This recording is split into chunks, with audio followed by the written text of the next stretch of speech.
வணக்கம் நேயர்களே, விடியலை வா நிகழ்ச்சியின் சிறப்பு விருந்தினருக்கான நேரம் இது. இன்றைய சிறப்பு விருந்தினர் சமூக ஆர்வலர் திரு நிருபன் அவர்கள். சமீபத்தில் பெய்த மழை வெள்ள பாதிப்பு சென்னையே முழுமையா புரட்டி போட்டுடுச்சுன்னு சொல்லலாம். சாமானிய மக்கள்ல இருந்து மேல்தட்டு மக்கள் வரைக்கும் எல்லாரையுமே ஒரு பூஜ்ஜியத்திலிருந்து வாழ்க்கையை மறுபடியும் தொடங்கக்கூடிய ஒரு கட்டத்துக்கு இன்னைக்கு இது கொண்டு போய் விட்டுருக்கு. இதுக்கு யார் காரணம்? இந்த மாதிரியான ஒரு இடர்பாடுகள் நடந்தபோது அரசோட போக்கு எப்படி இருக்கு? என்ன மாதிரியான ஒரு நிவாரணம் இன்னைக்கு இருக்கிற காலகட்டத்தில் அவசியமா தேவையா இருக்கு? இப்படி பல விஷயங்களை நம்ம அவர்கிட்ட கேட்டு தெரிஞ்சுக்கலாம். வணக்கம் சார். வணக்கம். ஒரு சமூக ஆர்வலராக முதல்ல எங்கள் நிகழ்ச்சிக்கு உங்களை வரவேற்கிறோம். நன்றி. சமீபத்தில் பெய்த மழை வெள்ள பாதிப்பு அப்படிங்கிறத நம்ம ஒரு வார்த்தையில் சொல்லி முடிக்க முடியாத அளவுக்கு மிகப்பெரிய ஒரு தாக்கத்தை சென்னையில் ஏற்படுத்தியிருக்குன்னு சொல்லலாம். கிட்டத்தட்ட 100 ஆண்டுகளில் இல்லாத ஒரு பேரிடர்னு இதை குறிப்பிட்டிருக்காங்க. பொதுவாக புயல் மழை வரும்போது ஒன்று ஆந்திரா பக்கம் போயிடும், இல்லைன்னா கடலூர் அப்படின்னு போகிறத பார்க்குறோம். சென்னை இந்த அளவுக்கு ஒரு தாக்குதலுக்கு உள்ளாக்கப்படும்ன்றது யாரும் எதிர்பார்க்கலை. அப்படின்னாலும் ஒரு 2 மாதங்களுக்கு முன்னாடியிலிருந்தே வானிலை ஆராய்ச்சி மையம் பல தகவல்களை நமக்கு கொடுத்துட்டு இருக்காங்க. மிக பலத்த மழை, மிக கனத்த மழை பெய்யக்கூடிய வாய்ப்புகள் இருக்குது அப்படின்னு. அந்த மாதிரியான ஒரு மழை பெய்த காலகட்டத்தில் நாம் என்ன மாதிரியான ஒரு நடவடிக்கைகள் எடுத்திருக்கணும்? இதெல்லாம் செய்யாததுனாலேயே நமக்கு மிகப்பெரிய ஒரு பாதிப்பை இன்னைக்கு சென்னை சந்திச்சிருக்கு. அப்படின்னாலும் ஒரு சாதாரண பாதிப்பு இல்லை. ஒரு இது ஆக்கிரமிப்புகளில் இருக்கிறவங்க, கரையோர மக்கள் அப்படிங்கிறதையெல்லாம் தாண்டி ஒரு மிடில் கிளாஸ் அப்படின்னு சொல்றதையும் தாண்டி ஒரு மேல்தட்டு மக்களையும் பெரிய அளவில் இந்த புயல் மழை வெள்ளம் பாதிச்சிருக்குன்னு சொல்லலாம். எல்லாருமே உடைமைகளை முழுமையாக இழந்து வாழ்க்கையை மறுபடியும் ஆரம்பத்திலேருந்து தொடங்கக்கூடிய ஒரு கட்டாய சூழலுக்கு நீங்கள் தள்ளப்பட்டிருக்கிறதையும் பார்க்குறோம். இப்படி ஒரு நிலைமை நம்மளுக்கு இங்கே ஏன் ஏற்பட்டுச்சு? இதுக்கப்புறமான ஒரு நிவாரணம் அப்படின்னு வரும்போது அரசாங்கம் என்ன மாதிரியான ஒரு நிவாரண பணிகளில் ஈடுபட்டு இருந்தாங்க? இன்னைக்கும் மனதளவில் மீள முடியாத சோகத்தோட சென்னை மக்கள் தவிச்சிட்டு இருக்காங்க. என்ன நிவாரணம் தேவைப்படுது? இப்படி பல விஷயங்களை எங்கள் நேர்களோட இன்னைக்கு நீங்கள் முழுமையாக பகிர்ந்துக்கணும் சார். இந்த மழை வெள்ளம் பாதிப்பு இதெல்லாம் பேசுறதுக்கு முன்னாடி ஒரு சமூக ஆர்வலராக இந்த இயற்கை சீற்றத்தை நீங்கள் எப்படி பார்க்குறீங்க? நிச்சயமாக என்ன அப்படின்னா, இது இயற்கை சீற்றம். ஆனால் அந்த இயற்கை சீற்றம் அப்படிங்கிறது நம்ம முழுமையாக இயற்கை சீற்றம்னு சொல்லிட முடியாது. ஏன் அப்படின்னா, இது செயற்கையாக மனிதனால் உருவாக்கப்பட்டது. ஏன் அப்படின்னா, மனிதனுடைய அந்த ஒரு சுயநல போக்கினுடைய வெளிப்பாடாக தான் இன்றைக்கி இவ்வளவு பெரிய ஒரு சீற்றம் இயற்கை எண்ணெய் நமக்கு கொடுத்துருக்குன்னு தான் சொல்லணும்.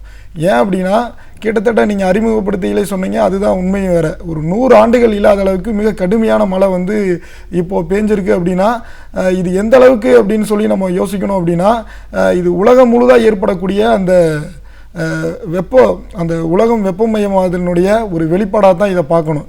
ஏன் அப்படின்னா, நீங்கள் நாசா விஞ்ஞானிகள், இன்னும் ஆஸ்திரேலியாவில் இருக்கக்கூடிய பல விஞ்ஞானிகளாக என்ன சொல்லியிருக்காங்க அப்படின்னா, பொதுவாக அங்கேயெல்லாம் இருக்கக்கூடிய அந்த வானிலை ஆய்வுகளில் எதை மையமாக வச்சு பண்ணுறாங்க அப்படின்னா, உலகம் முழுதாக அந்த காற்றோட்ட நிலையையும் அந்த காற்றோட்டத்தினுடைய போக்கையும் அவங்க மையப்படுத்தி தான் செயல்படுறாங்க. மிக முக்கியமாக என்னென்னா, அந்த தட்பவெப்ப நிலை, அந்த தட்பவெப்ப நிலைன்றது எங்கே இருக்குது அப்படின்னா, நீங்கள் லத்தீன் அமெரிக்க நாடு, அதாவது தென் அமெரிக்கா நாடும், அதே போல் இங்கே ஆப்பிரிக்கா நாடும், கீழே அண்டார்டிகா கண்டமும் இருக்கும். அந்த ஒரு மையப்பகுதி தான் நம்ம இந்து மகா சமுத்திரமும் இந்த பக்கம் மேலே அட்லாண்டிக்கிலேருந்து இங்கே கீழே வரைக்கும் அண்டார்டிக் வரைக்கும் இருக்கக்கூடிய பகுதியில் மிக முக்கியமாக அங்கே உருவாகக்கூடிய அந்த சூழலை தான் லானினோ நானினோன்னு சொல்லுவாங்க. வெப்பமாகிறது நானினோனும், குளிராகும் போது அது லானினோன்னு சொல்லக்கூடிய அந்த ஒரு வேறுபாடு என்பது ஏற்படும். இப்போ ஏற்பட்டிருக்கக்கூடிய இந்த இது என்னென்னா, நானினோன்னு சொல்லக்கூடியது. அதிகமாக வெப்பம் ஏற்படுறதால இந்த பாதிப்பால் இது உலகம் முழுதாக பல இடங்களில் எந்த மாதிரி பாதிப்பை ஏற்படுத்தும் அப்படின்னா, மிக குறைவாக மழை பெய்யக்கூடிய இடங்களில் மிக அதிகமாகவும், மிக அதிகமாக பெய்யக்கூடிய இடங்களில் மழையே இல்லாத ஒரு சூழலும் ஏற்படும் அப்படிங்கிறதான். கிட்டத்தட்ட தமிழகத்தினுடைய வரலாற்றில் இந்த கடைசியாக இந்த ஒரு 10-15 வருஷத்தினுடைய நீங்கள் இதிலேயே பார்த்துக்கலாம். ஒரு வருடம், ஒரு 2 வருஷம் தொடர்ந்து மழையே இல்லாமல் இருக்கிறது, தொடர்ந்து மழையாகிறது. இதையெல்லாம் அந்த தட்பவெப்ப மாற்றத்தினுடைய வெளிப்பாக தான் ஏற்படுது அப்படிங்கிறது. இதை ஏற்கனவே நாசா விஞ்ஞானிகளும், இன்னும் ஆஸ்திரேலியா, இன்னும் பல ஐரோப்பாவில் இருக்கக்கூடிய பல விஞ்ஞானிகள் கருத்து இதை பற்றியான ரொம்ப தெளிவான பல விஷயங்களை சொல்லியிருந்தாலும் இருக்கக்கூடிய அரசு அதை கவனிக்காமல் தான் இருந்திருக்காங்க அப்படிங்கிறத நம்ம பார்க்கணும். அதனுடைய வெளிப்பாடை தான் கிட்டத்தட்ட நம்ம நவம்பர் 10 பேஞ்ச அந்த கனமழை, நம்ம கடைசியாக நம்ம அந்த டிசம்பர் 2-3 பேஞ்ச அந்த கனமழை வரைக்கும் அரசு தொடர்ந்து மெத்தன போக்கில் இருந்திருக்காங்க அப்படிங்கிறத தான் நம்ம பார்க்கணும் அப்படிங்கிறது. அது வந்து முழுக்க முழுக்க வந்து இது எல்லாமே வந்து செயற்கையாக மனிதன் இப்போ வரைக்கும் பாதிக்கிறதுக்கு முழுக்க என்னென்னா இது செயற்கையான பாதிப்பாக தான் பார்க்கணும். இயற்கையை வந்து நம்ம என்னென்னா ஒரு பாதிப்பை கொடுத்துருந்தாலும் அதை நம்ம உணர்ந்துக்கிறணும். இதில் இருந்து நம்ம ஒரு நல்ல ஒரு படிப்பினையை உருவாக்கணுன்றக்காண்டி தான் இயற்கை என்னை நமக்கு ஒரு பாடம் கற்பிச்சிருக்கிறத தான் நான் உணர்றேன் அப்படிங்கிறத மேம். கண்டிப்பா. இந்த பாதிப்புகள் அப்படின்னு பார்க்கும்போது அப்படி இப்படி ஒரு வார்த்தையில சொல்லி முடியாத அளவுக்கு ஒரு மிகப்பெரிய ஒரு பாதிப்பு. இதிலிருந்து மீண்டு எழுந்து வரதே ஒரு கடினமான விஷயம். அதுக்கப்புறம் தான் அவங்களுடைய வாழ்வாதாரம் மற்ற விஷயங்கள் இதை முதலிருந்து தொடங்கக்கூடிய ஒரு சூழல்ல நம்ம இருக்கோம். அப்படின்னாலும் இந்த புயல் வெள்ள பாதிப்பு பொதுவா யாரை வந்து ரொம்ப அதிகமா தாக்கியிருக்கு? பொதுவா எல்லாரும் சொல்றாங்க கரையோர பகுதிகளில் இருக்கிற மக்கள் முழுமையா எல்லாத்தையும் இழந்திருக்காங்க அப்படின்ற ஒரு பேச்சு சொல்றாங்க. அதுக்கு இன்னொரு ஒரு காரணம் இந்த ஏரியெல்லாம் வந்து முன்னறிவிப்பின்றி திறந்து விடப்பட்டதுதான் ஒரு காரணம் அப்படின்னு. அந்த பாதிப்புகள் வந்து கரையோர மக்களையும் தாண்டி ஊருக்குள்ளேயும் ஒரு பெருவெள்ளத்தை ஏற்படுத்தி இருக்கின்ற ஒரு சூழல் தான் இப்ப நடந்திருக்கு. இந்த மழை வெள்ள பாதிப்பை மக்களை நீங்க ஒரு சமூக ஆர்வலரா நீங்க பார்த்த விஷயங்களை சொல்லுங்க. நிச்சயமா என்னன்னா அந்த அக்டோபரினுடைய இறுதியிலே வந்து இந்த பருவமழை தொடங்கிருச்சு. வடகிழக்கு பருவமழை துவங்கினா வடகிழக்கு பருவமழை தான் தமிழ்நாட்டில் மிக முக்கியமாக வந்து நம்ம பாசன வசதிக்கு பயன்படக்கூடியதாக இருக்கக்கூடிய அந்த வடகிழக்கு பருவமழை அப்போ துவங்கும் போது என்னென்னா வழக்கமாக இந்த ஆண்டு வழக்கமாக இருக்கக்கூடிய ஆண்டுகள் போல் இந்த தடவை மழை இருக்காது. ரொம்ப கடினமாக இருக்கும். கடினமான மழையாகவும் ரொம்ப மோசமான பாதிப்பையும் ஏற்படுத்தணும். அப்பயே வந்து பல விஞ்ஞானிகள் கருத்து சொன்னாலும் வழக்கமாக இருக்கக்கூடிய அரசினுடைய இந்த மெத்தன போக்கால் வந்து அதை கண்காணிக்கல அப்படிங்கிறதான். கிட்டத்தட்ட நம்ம அந்த தீபாவளி ஒட்டி வந்தது தான் அந்த நவம்பர் 10. நவம்பர் 10 மிக கடுமையான மழை.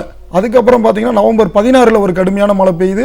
நவம்பர் 23, 24 ஒரு ரொம்ப கனமான ஒரு மழை பெய்யுது. இந்த மழை பெஞ்சு நம்ம அடுத்த ஒரு 2 நாளில் வந்து பார்த்தீங்கன்னா வெயில் அடிக்க ஆரம்பிக்குது.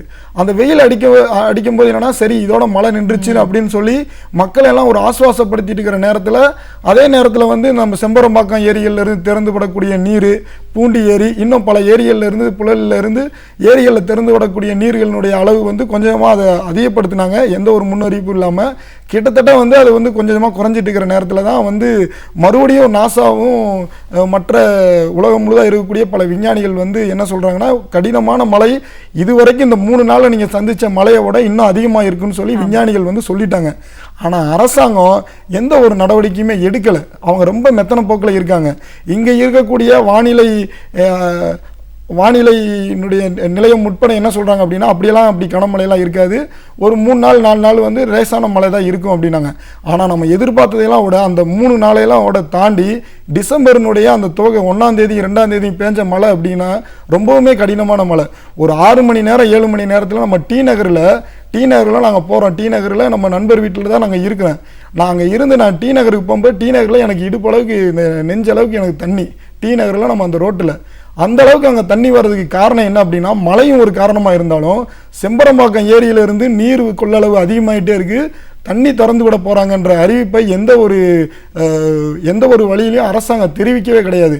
அந்த முக்கியமாக என்னென்னா நம்ம சைதாப்பேட்டையில் வந்து அந்த நம்ம கூவாற்றங்கரையில் நம்ம ஜாபர்கான்பேட்டையில் ஆரம்பித்து நீங்கள் இங்கே வந்து கடைசியாக நம்ம அடையாறு கரை வரைக்கும் இருக்கக்கூடிய கிட்டத்தட்ட பல்வேறு மக்கள் வந்து எந்த ஒரு முன்னறிவிப்பும் இல்லை. அவங்க வந்து வழக்கமான மழை தான், அதான் லேசான மழைன்னு சொல்லிட்டாங்களேன்னு சொல்லி அவங்க போய் வீடுகளை தேடி போகிறது, பொருட்களை தேடி போயிட்டு இருக்கிற நேரத்தில் இரவு நேரத்தில் சிலர் அந்த இரவு நேரத்தில் பேஞ்ச மழையில் ஓரமாக நின்றுருந்தவங்க பல பேர் பாதிக்கப்பட்டிருக்காங்க. அந்த ஒரு முன்னறிவிப்பே இல்லாமல் திறந்து விடப்பட்ட கிட்டத்தட்ட 30,000 கனஅடிக்கு மேலே திறந்து விட்டுருக்காங்க. இதெல்லாம் வந்து காவிரி ஆற்றிலையும் மேட்டூர்லையும் திறந்து விடக்கூடிய மாதிரி ஏதோ ஒரு பெரிய அணைக்கட்டில் இருந்து திறந்து விடுறது போல மிக கடுமையான இந்த ஒரு இதை திறந்து விட்டுருக்காங்க. அரசாங்கம் வந்து இது எந்த ஒரு அறிவிப்புமே செய்யலை. இதை வந்து என்னன்னா ஒரு முக்கியமான ஒரு தனியார் தொலைக்காட்சியில் வந்து சில தன்னார்வலர்களும் சில அரசியல்வாதிகளும் கேள்வி கேட்குறாங்க. கேள்வி கேட்கும்போது என்ன சொல்கிறாரு அப்படின்னா ஒரு மிக முக்கியமான ஒரு அமைச்சர் என்ன சொல்கிறாருன்னா இல்லை நாங்கள் வந்து மக்களுக்கு சொல்லியிருப்போம், எங்களுக்கு தெரியும், மக்களுக்கு சொன்னால் அந்த பீதியிலே அவங்க பாதிக்கப்படுவாங்க அப்படிங்கிற போல ஒரு மிக மோசமான ஒரு கருத்து சொல்கிறாங்க. அது எப்படி ஒரு பீதியில் வந்து பாதிக்கப்படுவாங்கன்றதோட இந்த மழை வெள்ளம் இவங்க திறந்து விட்டதனுடைய வெளிப்பாடாக தான் இன்னைக்கு கிட்டத்தட்ட 2000க்கும் மேற்பட்ட மக்கள் இறந்துருக்காங்க. அரசனுடைய புள்ளி விவரமே 1000க்கு மேலே புள்ளி விவரம் வந்திருக்கு இறந்து போனவங்க. இந்த முன்னறிவிப்பே இல்லாமல் திறந்து விடப்பட்ட, முக்கியமாக செம்பரம்பாக்கம் ஏரியில் திறந்து விடப்பட்ட இந்த ஏரியினுடைய அந்த தண்ணீர் திறந்து விடப்பட்டதனுடைய வெளிப்பாடாக தான் இன்னைக்கு 2000க்கும் மேற்பட்ட மக்கள் இறந்துருக்காங்க. ஆனால் அரசு புள்ளி விவரம் இதை இன்னும் முழுமையாக வந்து ஆய்வு செய்யலை அப்படிங்கிறதா. அரசாங்கம் முறையாக தலையிட்டு இருந்து இதை மக்களுக்கு வெளிப்படுத்திருந்தாங்க அப்படின்னா பாதுகாப்பான இடங்களுக்கு அவங்களால சென்று இருக்க முடியும். கிட்டத்தட்ட வந்து இன்னொரு இது என்னன்னா, கடந்த ஒரு 2-3 வருஷத்துக்கு முன்னாடி ஒரிசாவில் வழக்கம் போல் ஒரிசாவில் வந்து ஒரு புயல் தாக்குது. அங்கே இருக்கக்கூடிய அரசாங்கம், அங்கே இருக்கக்கூடிய முதல்வர் ஒரு முன்னெச்சரிக்கை அடிப்படையில் எடுத்ததின் அடிப்படையில் பல்வேறு சேதங்களை அவங்க வந்து பாதுகாக்க முடிஞ்சு. ஆனால் இங்கே இருக்கக்கூடிய இந்த அரசு ரொம்பவுமே மெத்தன போக்காக இருந்தாங்க. ரொம்பவுமே வந்து ரொம்ப என்ன சொல்லணும்னா, மழை நீரால் பாதிக்கப்பட்டு மக்கள் அவ்வளவு இதில் தண்ணிகளுக்குள்ளேயும் இதுகளுக்குள்ளேயும் நடுத்தர மக்கள்ல இருந்து, சாதாரண மக்கள் இல்லை, ரொம்ப உயர்தட்டு மக்கள்ல இருந்து சாதாரண மக்கள் வரைக்கும் எல்லாரும் தண்ணிக்குள்ளே இருக்கிறாங்க. ஆனால் முதல்வர் வந்து கோட்டையை விட்டு நகரவே இல்லைன்னு தான் சொல்லணும். கடைசியாக ஆர்கே நகர் வந்தாங்க. ஆர்கே நகருக்கு அவங்க வரும்போது நாங்களும் இருக்கிறோம், மாணவர்களை திரட்டிக்கிட்டு நாங்கள் அதே ஆர்கே நகர் பகுதிகளை சுற்றி வியாசர்பாடியிலேருந்து பெரம்பூர்லேருந்து எல்லா பகுதியிலும் மீட்பு பணியில் ஈடுபட்டுருக்குறோம். என்டிஆர்எஃப் ஃபோர்ஸோட சேர்ந்து மாணவர்களும் ஈடுபடுறாங்க. அப்போ என்னன்னா நாங்கள் பார்க்குறோம், கிட்டத்தட்ட அப்போ அந்த பகுதி முழுக்காவே எல்லா தீயணைப்பு படையிலேருந்து எல்லாம் வர வச்சு முதல்வர் வரப்போகிறாங்கன்னு சொல்லி அந்த பகுதியில் இருக்கக்கூடிய நீர்லேருந்து எல்லாத்தையும், அந்த கழிவு நீர்லேருந்து எல்லாத்தையும் வெளியே எடுத்துட்டு அந்த வீதியை மழை பாதிப்பே இல்லாத போல் மாற்றுறாங்க. மாற்றி அவங்க வண்டி வருது, எந்த ஒரு தண்ணியிலையும் படாமல் அந்த வண்டியினுடைய டயரு கூட தண்ணியில் படாமல் வந்து போயிருக்காங்க. அப்படின்னா எவ்வளவு மோசமான முறையில் அவங்க மக்களை நடத்துகிறாங்க அப்படிங்கிறதான் பார்க்கணும் அப்படிங்கிறதான் மேடம். மழை வெள்ளம் பாதிப்புக்கு அப்புறமா நிவாரணம் அப்படின்னு வரும்போது அரசாங்கம் போய் அவங்களுக்கு நிவாரண உதவி வழங்குறதுக்கு முன்னாடியே பல தன்னார்வ தொண்டு நிறுவனங்கள், தனிநபர்கள், இளைஞர்கள் எல்லாரும் அந்த இடத்துக்கு போயிருக்காங்க.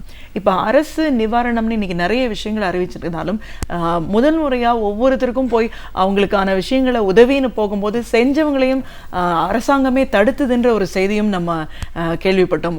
உதவிகளை செய்யக்கூடாது, அரசாங்கம் தான் செய்யணும் அப்படிங்கிற மாதிரியான விஷயங்கள்லாம் நம்ம நிறைய கேள்விப்பட்டோம்.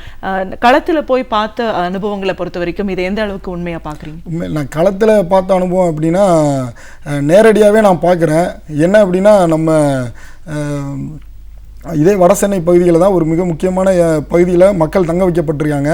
அந்த பகுதியில் இருக்கக்கூடிய அதிமுகவினுடைய மிக முக்கியமான பிரமுகர் போகிறாங்க. அந்த மக்கள் யாரும் அவரை விடமாட்டுறாங்க, அவரை சிறைப்பிடிக்கிறாங்க.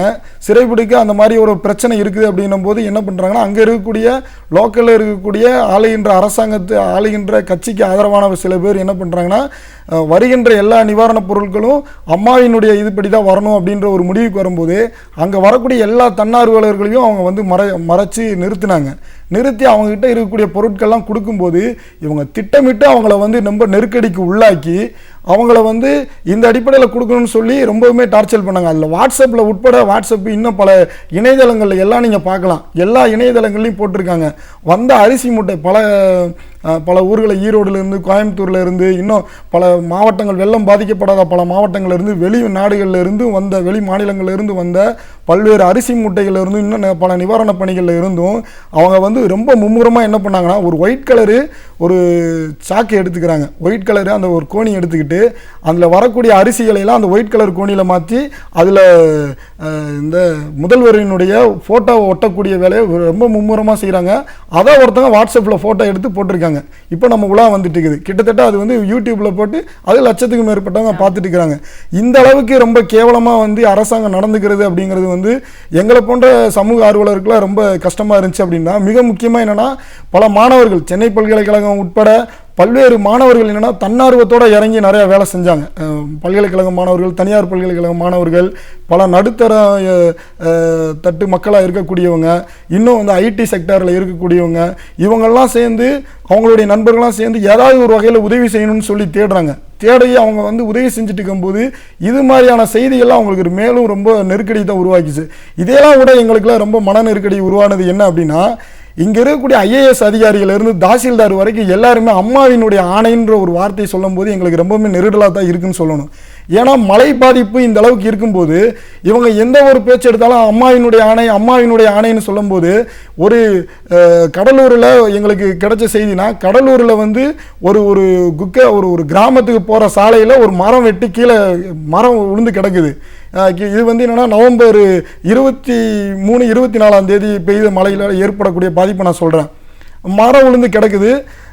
அங்கே இருக்கக்கூடிய அதிகாரிகளை வந்து கேட்கும்போது என்னன்னா இதுவரைக்கும் இன்னும் ஆணை வரல, ஆர்டர் வரல. ஏன்னா இப்போ கிட்டத்தட்ட வந்து அவங்க நவம்பர் 10 மழைக்கு அப்புறம் நவம்பர் 16க்கு அப்புறம் அவங்க கொடநாட்டிலேருந்து வர்றாங்க.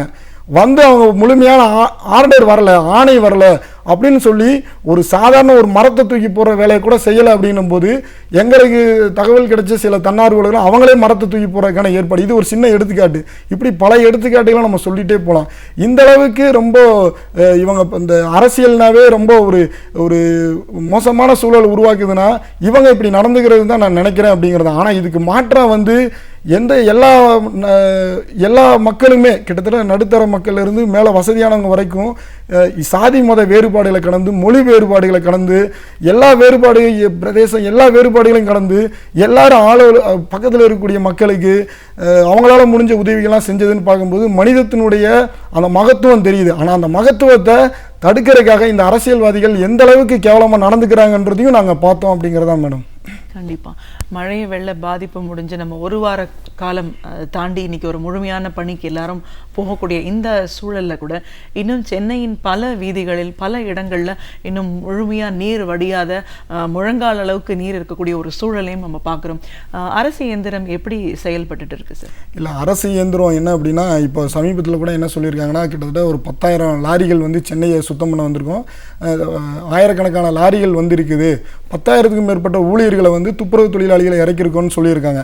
நாங்கள் என்னென்னா கடந்த 2 நாளைக்கு முன்னாடி நாங்கள் என்னென்னா சைதாப்பேட்டையில் ஆடுதொட்டி பகுதியில் அங்கே இருக்கக்கூடிய பல வாலிபர் இயக்கத்தை சேர்ந்த பல்வேறு நண்பர்கள்லாம் இணைஞ்சு அங்கே சுத்தம் செய்கிற பணிகளில் ஈடுபடுறாங்க. அந்த சுத்தம் செய்யும் பணிகளில் நாங்கள் ஈடுபட அங்கே போகிறப்போ அங்கே ஃபுல்லாக சேரும் சகதிகளாக இருக்குது. ஏற்கனவே பல இஸ்லாம் அமைப்பை சேர்ந்த பல்வேறு நண்பர்கள்லாம் அங்கே சுத்தம் செய்திருக்காங்க. அதுபோக இன்னும் பல்வேறு ரொம்ப துப்புரவு ரொம்ப தூய்மை இல்லாத அசுத்தமாக ரொம்ப கொடுமையாக இருக்குது.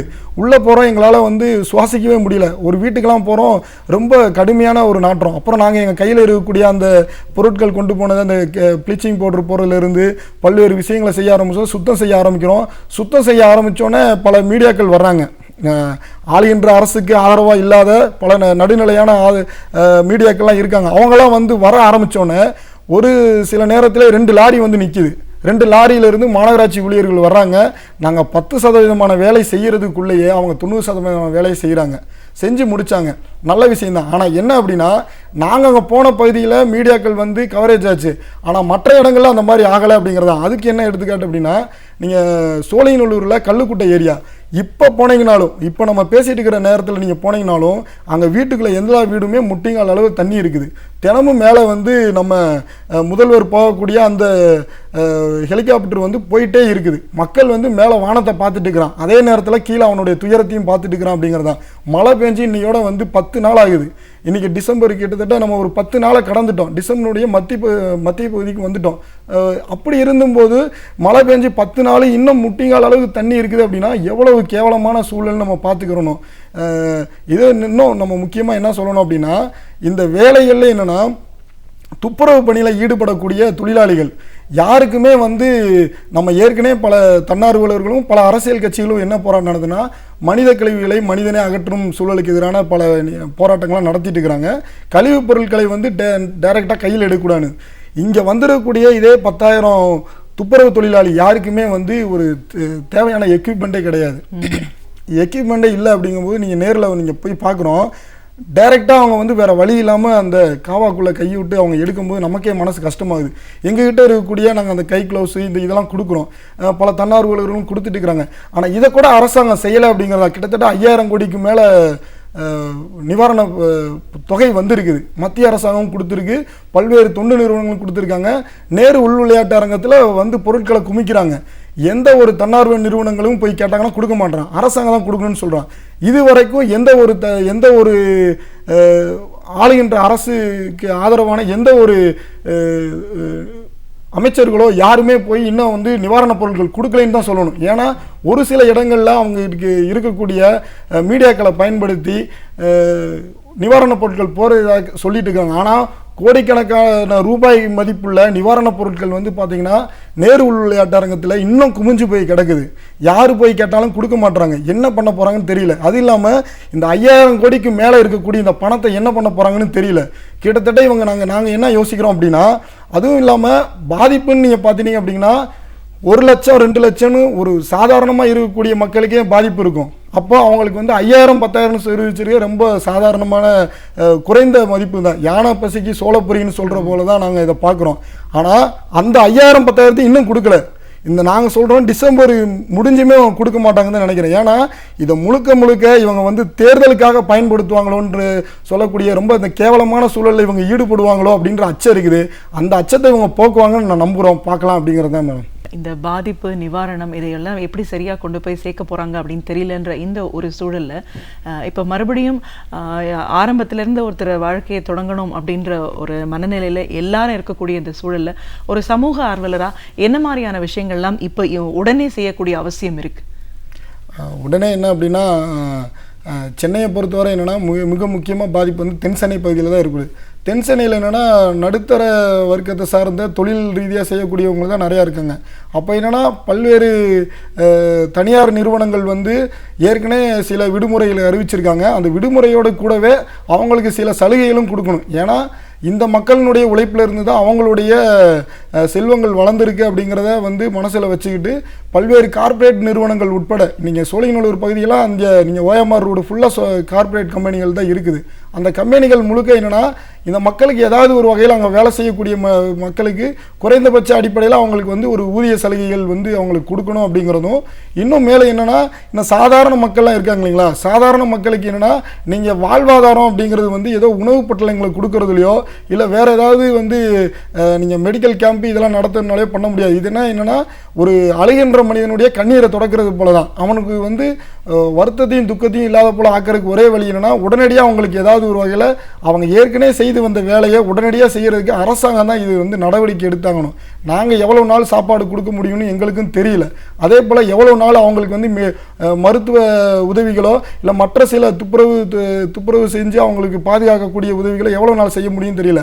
அரசாங்கம் துரிதமாக நடவடிக்கை எடுத்தால் மட்டும்தான் மக்கள் வந்து மறுபடியும் இயல்பு நிலைக்கு போக முடியும்.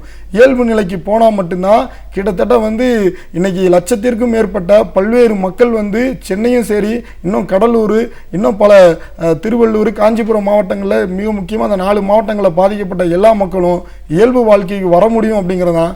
அரசாங்கம் தொடர்ந்து இதே போல் மெத்தன போக்காக இருக்கிறாங்க அப்படின்னா, கேளா செவிகளாக இருக்கிறாங்க அப்படின்னா மக்கள் வந்து இதை விட இன்னும் இந்த மழையினுடைய பாதிப்பை விட இந்த அரசாங்கத்தினுடைய மெத்தன போக்கால் தான் தொடர்ந்து பாதிக்கப்படுறாங்க. அது இன்னும் கடுமையாகும் அப்படிங்கிறதா. அதனால் மக்கள் விழிப்பிருந்து இந்த அரசுக்கு எதிராக தங்களுடைய குரலை உயர்த்தினா மட்டும்தான் தீர்வு அப்படிங்கிறத நான் நினைக்கிறேன் மேடம். ஒரு சமூக ஆர்வலராக சமீபத்திய இந்த மழை வெள்ளம் சென்னையோட முழுமையான ஒரு வாழ்க்கையை புரட்டி போட்டுடுச்சுன்னு சொல்லலாம். அந்த பாதிப்புகள் எவ்வளோ தூரம் தீவிரமாக இருந்தது, அது ஒரு கள பணியாளராக நீங்கள் போய் நேரில் பார்த்த அனுபவங்கள், மக்கள் எந்த அளவுக்கு பரிதவிப்புக்கு ஆளாயிருக்காங்க, அரசுங்கிட்ட அவங்களோட எதிர்பார்ப்புகள் என்ன, அரசு இதை சரியான முறையில் கையாண்டிருந்தால் இவ்வளோ பெரிய சேதத்தை நம்ம எப்படி தவிர்த்திருக்க முடியும், இதையும் தாண்டி நிவாரணம் வரும்போதும் இன்றைக்கும் எவ்வளோ மெத்தன போக்கில் இப்போ இருக்கிற இந்த அரசு செயல்பட்டு இருக்கு, இதில் மாற்றம் தேவைப்படணும்னா மக்கள் எந்த அளவுக்கு இதை புரிஞ்சுக்கணும், இப்படி பல விஷயங்களை எங்களோட நீங்கள் முழுமையாக பகிர்ந்ததுக்கு ரொம்ப நன்றி. Thank you ma'am. நன்றி மேம்.